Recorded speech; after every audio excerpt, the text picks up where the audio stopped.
I had to comment on this because it's in reference to a video that I posted earlier today where I went through some of the self-gaslighting techniques that we take on ourselves as abuse victims. And so I would tell this divine human that you're saying you're 30. I'm assuming that's because you're worried about your age.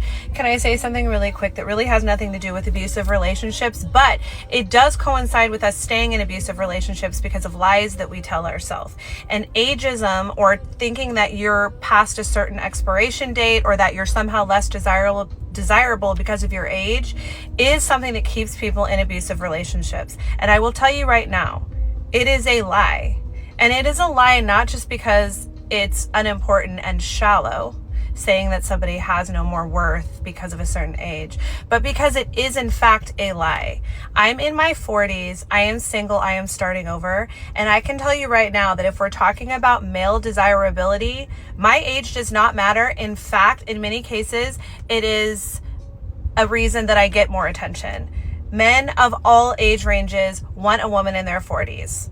And that's going to make a lot of men mad, but that is the actual truth. And if you talk to many women in their 40s, they will concur with this. So age does not matter. Do not stay in a relationship, especially a bad, toxic, abusive one, because you're worried about an age expiration date. Second of all, how do you get out of these toxic cycles and these abusive relationships? Well, it's extremely hard because these people that are the abusers have spent almost their entire adult lives learning how to abuse and manipulate. I'm posting a video on this later, but all of the time that you have spent cultivating yourself as an emotionally cognizant human, an emotionally responsible and loving human, they have spent the same amount of time learning how to be toxic, how to be liars, and how to psychologically manipulate. So do not take it on yourself that you can't extricate yourself from an abusive situation. It's extremely hard, and they prey on people that are easily manipulated. They can sense it. It is a radar that they have, and they prey on people that are loving, that are empathetic, that are kind.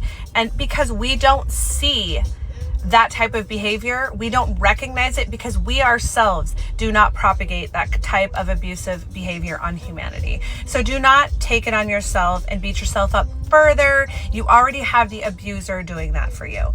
In my case, I can only speak to my personal situation.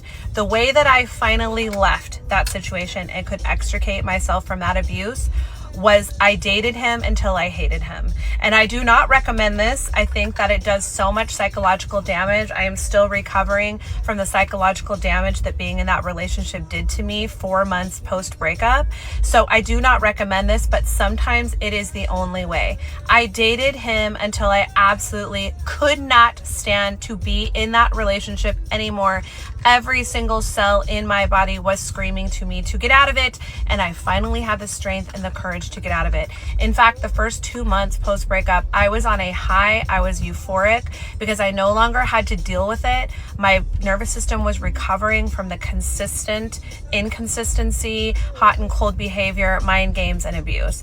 And it was only now, it's really only now that I'm starting to feel some of the sorrow and some of the anger of the breakup. But the first 2 months, I was in absolute euphoria because I had dragged it out so long that I could not stand it one more minute.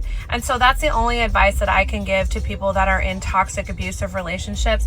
I would say the third thing, read books. Read Lundy Bancroft's Why Does He Do That? Follow Richard Grannon on TikTok. In fact, down in your search bar down there, type in on TikTok, abusive behavior, abusive relationships, narcissistic behavior, narcissistic relationships, because once you learn about it and once you see it, you cannot unsee it. And it becomes more and more visible in your everyday reality until you have pretty much assured yourself and convinced yourself that you're in an abusive situation. I hope this helps.